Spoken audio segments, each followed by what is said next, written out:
যারা এতদিন Itel s23 Plus ফোনটি কেনার জন্য ওয়েট করেছিলেন তাদের জন্য সুসংবাদ, কারণ Itel তাদের Itel s23 Plus ফোনটি খুবই তাড়াতাড়ি বাংলাদেশে অফিসিয়াল লঞ্চ করবে। Itel তাদের অফিসিয়াল ফেসবুক পেজে তা জানিয়ে দিয়েছে। আজকের এই ভিডিওতে জানাবো এই ফোনটি কত দামে লঞ্চ হবে এবং এই ফোনটি যে দামে লঞ্চ হচ্ছে এই দামে কি এই ফোনটি আপনার কেনা ঠিক হবে কিনা বা এই ফোনটি কি ভ্যালু ফর মানি প্রোভাইড করবে কিনা। চলুন তাহলে আর কথা না বাড়িয়ে সরাসরি চলে যাই মূল ভিডিওতে। আমি জানি অনেকেই আপনারা এই ফোনটির স্পেসিফিকেশন সম্পর্কে জানেন, কিন্তু যারা জানেন না তাদের জন্য ছোট্ট করে এই ফোনটির হাইলাইটেড স্পেসিফিকেশন সম্পর্কে জানিয়ে দিব। তারপরে আসছে এর প্রাইজিংয়ে।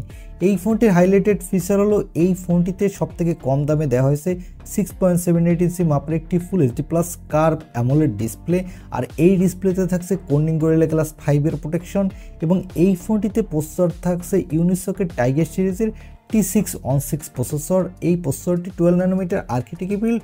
এখানে আপনি ক্যাজুয়াল গেমিং করতে পারবেন, অর্থাৎ ফ্রি ফায়ারের মতো গেম খেলতে পারবেন, তবে এখানে পাবজিও খেলতে পারবেন, তবে কোনোভাবে হাই গ্রাফিক্সে খেলতে পারবেন না, এখানে লো গ্রাফিক্সে খেলতে পারবেন। আর এই ফোনটিতে আউট অফ দ্য বক্স থাকছে অ্যান্ড্রয়েড 13, এর ব্যাকএন্ডে থাকছে Itel s23, আর এখানে সিকিউরিটির জন্য থাকছে ইন ডিসপ্লে অপটিক্যাল সেন্সর, যেটা কম বাজেটের ফোন হিসেবে এক কথায় দুর্দান্তই বলতে হবে। আর ব্যাটারির জন্য থাকছে 5000 mAh এর একটি ব্যাটারি, সাথে থাকছে 18 ওয়াটের একটি ফাস্ট চার্জার। আর এই ফোনটির ব্যাক সাইডে দেওয়া হয়েছে ডুয়াল ক্যামেরা সেটআপ, যার প্রাইমারি লেন্সটি হলো 50 মেগাপিক্সেলের, সাথে দেওয়া হয়েছে 0.8 মেগাপিক্সেলের একটি ডেপথ সেন্সর, সাথে পাবেন 32 মেগাপিক্সেলের সেলফি ক্যামেরা। এবারে আসি এই ফোনটির প্রাইজিংয়ে। আমি যতটুকু লিক্স থেকে জানতে পেরেছি এই ফোনটি লঞ্চ করবে 20,990 টাকায়, না হলে 21,990 টাকা। এই দুইটি প্রাইজের মধ্যে যে কোনো একটি প্রাইজে লঞ্চ করবে। এবারে আসি এই ফোনটি কি এই দামে আপনার নেওয়া ঠিক হবে কিনা, বা এই ফোনটি যদি আপনি নাই নিতে চান তাহলে এর বিকল্প হিসেবে আপনি কোন ফোনটি নিতে পারেন। সত্যি কথা বলতে এই ফোনটির সব থেকে যে উইক পয়েন্টটা হলো তাহলে এই ফোনটির পারফরমেন্স, কারণ এই ফোনটিতে পারফরমেন্সের জন্য দেওয়া হয়েছে ইউনিসকের টাইগার সিরিজের T616 প্রসেসর। সাধারণত এই প্রসেসরটা আমরা লোয়ার বাজেটের ফোনগুলোতে দেখে থাকি, তাই এই ফোনটি দিয়ে আপনি তেমন একটা ভালো গেমিং করতে পারবেন না। আপনি যদি গেমিংয়ের জন্য এই ফোনটি নিতে চান তাহলে আমি আপনাকে এক কথায় বলবো এই ফোনটি আপনি ভুলেও নেবেন না। কিন্তু আপনি যদি সুন্দর লুকো ডিজাইনের পাশাপাশি একটা কার্ভ ডিসপ্লের ফোন কিনতে চান তাহলে এই ফোনটি নিতে পারেন, কারণ এই ফোনটিতে যে ডিসপ্লে দেওয়া হয়েছে তা সাধারণত আমরা 40,000 টাকা বাজেটের ফোনগুলোতে দেখতে পাই। তাই এই ফোনটির ডিসপ্লে কোয়ালিটি বলতে পারেন এই বাজেটে ওয়ান অফ দ্য বেস্ট, কারণ এখানে দেওয়া হয়েছে কার্ভ অ্যামোলেড ডিসপ্লে আর প্রোটেকশন থাকছে কর্নিং গরিলা গ্লাস 5 এর প্রোটেকশন। এবারে আসি এই ফোনটির ক্যামেরাতে। এই ফোনটির ব্যাক সাইডে দেওয়া হয়েছে ডুয়াল ক্যামেরা সেটআপ, যার প্রাইমারি লেন্সটি হলো 50 মেগাপিক্সেলের, সাথে পাবেন 0.8 মেগাপিক্সেলের একটি ডেপথ সেন্সর।